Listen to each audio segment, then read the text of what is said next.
ரெண்டு ரெண்டு சேர்த்து போட்டாச்சு. செகண்ட் லைன் ஒரு ஒரு பீஸை விட்டுட்டு பக்கத்துல போட்டாச்சு.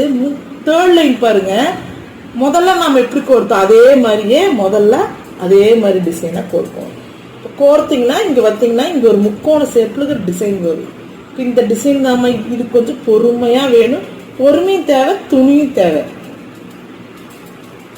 இந்த ரெண்டு இருக்குன்னா இந்த டிசைனை தைச்சிடலாம். பாத்தீங்கன்னா எந்த அளவு நான் போட்டிருக்கிறேன்னு பாருங்க.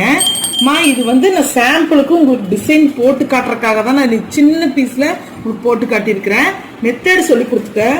இது மெயின் துணியில் நான் போறபோது ஃபுல் வீடியோ வரும் உங்களுக்கு. ஓகேங்களா? இப்ப நான் இந்த டிசைன் போட்டது எவ்வளவு அழகா வந்திருக்கு பாருங்க.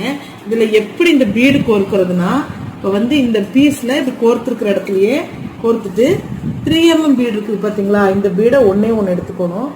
எடுத்துட்டு அப்படியே